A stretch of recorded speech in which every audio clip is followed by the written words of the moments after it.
السلام عليكم ورحمة الله وبركاته. لا أعرف بماذا أبدأ كلامي إلا أن أقول لك الله يا مصر. نعم، لك الله يا مصر. يلعبون في أقدارها.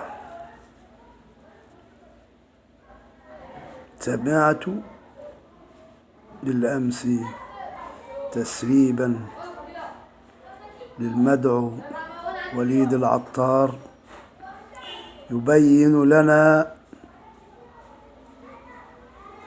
هذه الأيادي الخفية التي تلعب في أقدار الكرة المصرية، تلعب في أقدار الكرة المصرية، يحولون الأشياء الجميلة إلى قاذورات. ذلك المدعو مرتضى منصور، ذاك الرجل الفاشل الذي يصحح كل أخطائه بالفساد، رجل مغموس من رأسه لقدميه في الفساد والكذب والرذيلة. لك الله يا مصر، ما سمعناه إهانة لبلدنا. إلى متى يستشري هذا الفساد في عظام الدولة المصرية؟ انقذنا يا سيادة الرئيس، انقذ مصر وانقذ رياضة مصر من هذا الفساد المستشري. أقدار لعيبة تبدلت، عقود تزورت، خطابات اختفت، كل هذا لأجل رجل واحد يدعى مرتضى منصور.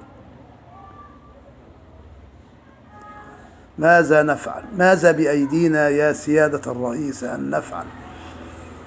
إلى الله الملجأ، إلى الله التضرع. إننا نخاف، نحيا خائفين من مستقبل لا نعلم فيه إلى متى وإلى ماذا تصير الرياضة في مصر. نجد أن المستقيم الذي يعمل في جد واجتهاد ونجاح يحارب، يدنس، يحاولون تدنيسه لكي يكون مثلهم. وأرى كل الرؤوس صامتة، ربما تكون عضوا فاعلا فيما يحدث. نريد تحقيقا شاملا في الرياضة المصرية لإظهار الفساد واجتثاثه. نريد أن تكون مصرنا من أعظم الدول وأرفعها وأعلاها. تدخل يا سيادة الرئيس، نريد أن نعرف الحقيقة،